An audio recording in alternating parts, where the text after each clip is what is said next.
Year, the best riders on the planet assemble to fight for the Monster Energy AMA Supercross and FIM World Championship.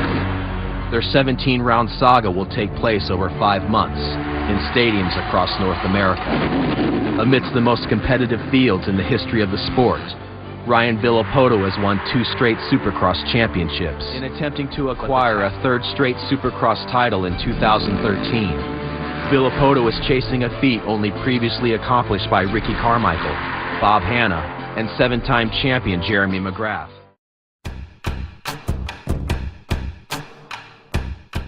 The sacrifices of the Villopoto family finally paid off when Ryan won his first Loretta Lynn's Amateur Championship in 2005 and signed a contract with the most dominant race team in the 250 class, Pro Circuit.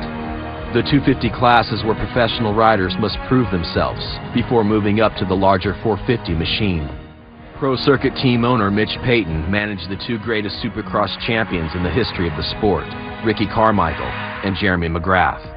Villopoto's time with Payton would revolutionize his career. Here comes Ryan Villopoto, he got it! The Monster Energy Kawasaki ride has just jumped in. During Ryan's rookie season in 2006, he finished 3rd overall in Supercross and won an outdoor national championship. No rider in history has matched the success that Ryan achieved in 2007. He won the West Coast 250 Supercross Championship, the Outdoor National Championship, and the overall victory at the Motocross of Nations. Can you imagine being on a 250F against the best in the world of 250s and 450s, and then you whole shot both motos, and then you lead every single lap both motos? Like, that kid killed it.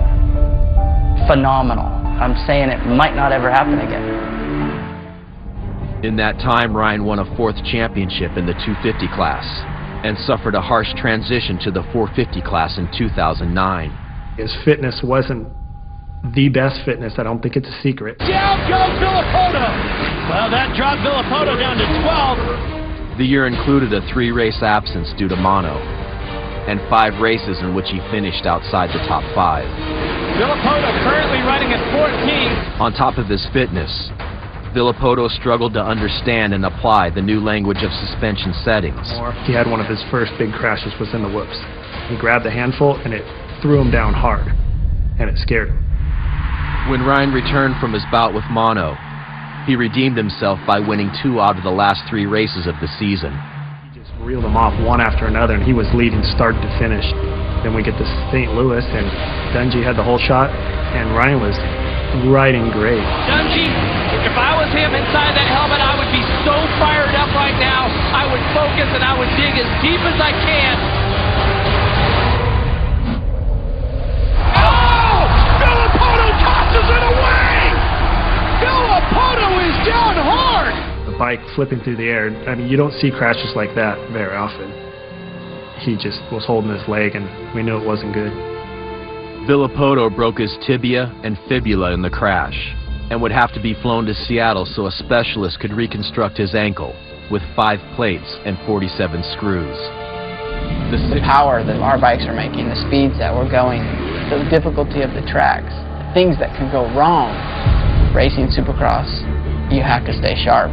You can't not be on the bike.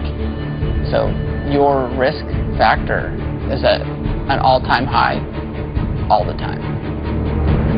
Going into Anaheim, 2011, no one expected anything after Ryan broke his leg so bad.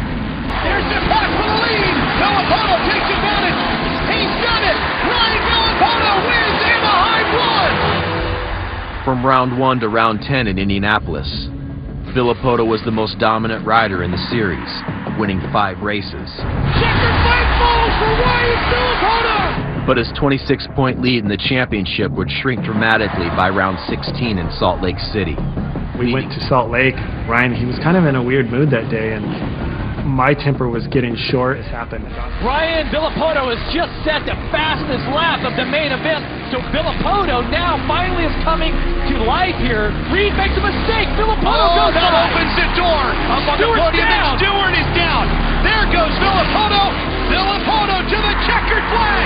He lights the candles and extends his points lead. confidence went back up again. Going into Vegas, he had a cushion, brought the championship home. Ryan Villopoto has won his first ever Monster Energy AMA Supercross and FIM World Championship. Villopoto's first Supercross championship propelled him to arguably the most successful year ever experienced by a Supercross racer. In the following months, Villopoto won the Outdoor National Championship, led Team USA to a Motocross of Nations victory, and completed a 3-race sweep at the inaugural Monster Energy Cup. And Ryan Villopoto has done it, and he's a millionaire after just one race. His $1 million reward was the largest prize for a single race in the history of the sport. It's a lot of work, there's a lot of risk involved. As the 2012 season opener at Anaheim approached, a second straight Supercross championship was the expectation. The bike Villopoto wrapped up his second consecutive Supercross title at round 13 in Houston.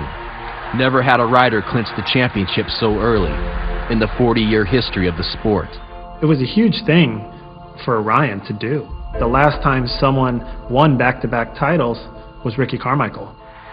2 rounds after clinching the title, the series moved to Villopoto's hometown, Seattle. But the main event would see the end of the most dominant stretch of Ryan's career. The first time carrying the number 1 plate in front of his hometown crowd, and he is crawling off the track. Washed the front end out, but his leg was already stuck to the ground, so his leg stayed one way and the front tire went that way. That angle just popped his knee out. Ryan's second ACL replacement would be his 3rd major surgery in 4 years. Injuries end most Supercross careers before the age of 30, and the monetary rewards of professional racing will seldom guarantee security after retirement. Nobody knows but Ryan how hard he's hitting that jump, or the actual feeling that's coming through his hands or his feet. If you're just watching with your eyes and guessing, it's impossible to win at this level. We get hired for one reason, and that reason is to win.